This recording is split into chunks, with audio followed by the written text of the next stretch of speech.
President Donald Trump is doubling down on the ICE tactics that have resulted in 2 deaths in less than 1 week. He told immigration officials to resume traffic stops after the agency suspended them. Now it is unclear if that's even happening. I want to get back to the group chat. Okay, the president's immigration crackdown has not been popular. We have now had 2 more killings, and he's doubling down.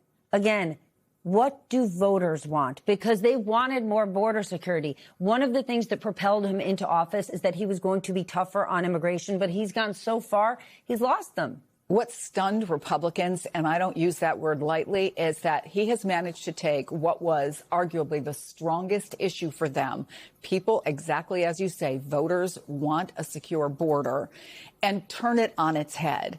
And some of the people who are really tuned into this, again, have surprised me. The suburban moms who we've talked about in election after election after election, you know when they really started paying attention to this? When a little 5-year-old boy in a bunny hat called Liam Conejo Ramos was taken with his dad into detention. And by the way, then they confiscated his little bunny hat. They're paying attention now because a 3-year-old child was left without a father, a case of quote unquote mistaken identity. And I think there is a gross underestimation on the part of these heavily, I'm trying to find a nice word, the people in the Republican Party who want this very vicious crackdown, to understand how many people in America consider immigrants to be part of their everyday life, their friends, their neighbors, their in-laws, whoever it might be. So you may be white, you may be the people that some folks want in this country, but what I hear from folks, everyday folks, and people who work in this issue is they're starting to recognize it for what it is, racist. People are stopping being afraid to use that word for the immigration crackdown. And I think even for folks who said maybe it needs some of this maybe needed to happen, that they've lost control of it. Okay, but even if one would argue some of it needed to happen, I want to talk about the tactics, because the New York Times is reporting that at least 22 people have been fired on by federal immigration agents. That's since last January. 6 people, including 3 U.S. citizens, have been killed as a result of those shootings, nearly all of which were from officers firing into cars. Yeah. Given that, why not at the very least say this tactic is something we should take off the table? Well, you have to ask yourself, what is the ultimate goal here?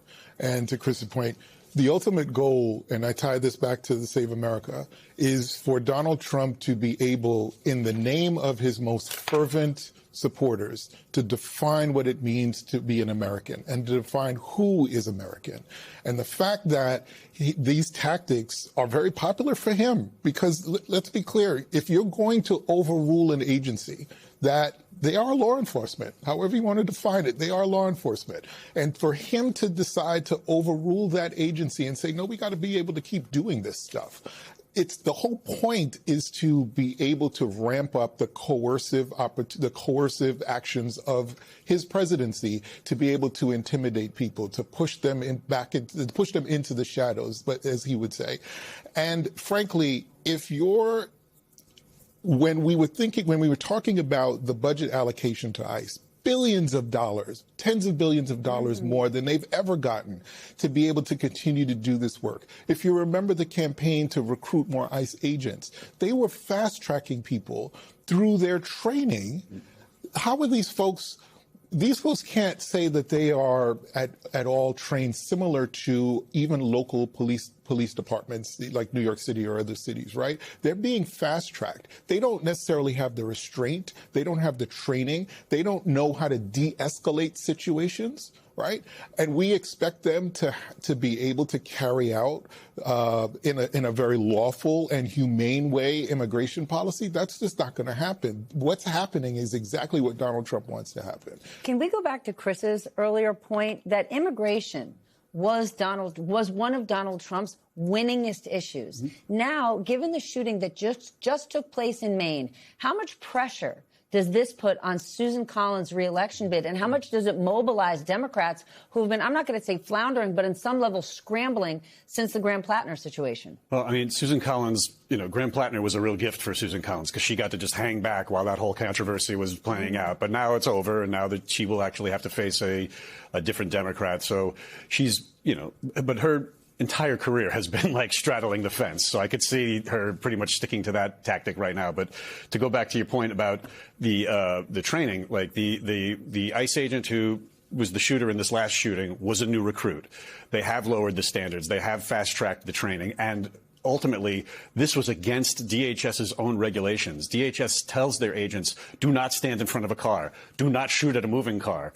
And David Beer actually had a great column for us at MS Now Digital the other day talking about how most of these, including this particular shooting, this was a surveillance operation. They could have easily stopped this person before they got in the car or waited till they got out of the car. But because of, people with itchy trigger fingers and no training and just kind of panic, we end up the agents end up shooting at cars and creating dangerous situations for people on the ground, and also unnecessary violence against people who, in this case, weren't even the targets of the surveillance. And I was working the phones yesterday, folks in Maine, to your point about Susan Collins. And no matter what folks said, even before the controversy broke out with Graham Plattner, I was being warned by people who understand Maine politics a lot better than I do.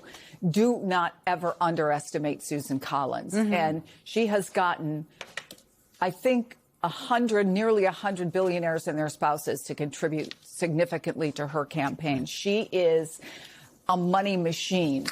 Here's the thing, though. Yesterday, when I spoke to a couple of people in Maine, they said this is something that may indeed be a game changer. And part of the reason is not just because of the immigration crackdown and people are looking at it and saying this is where Donald Trump has gone too far, but because not just did she vote to fund ICE, she is the chairman of the Appropriations Committee. And believe me, the Democrats are pounding that home. They don't need a candidate right now to go after Susan Collins on that. And the ads prove that right.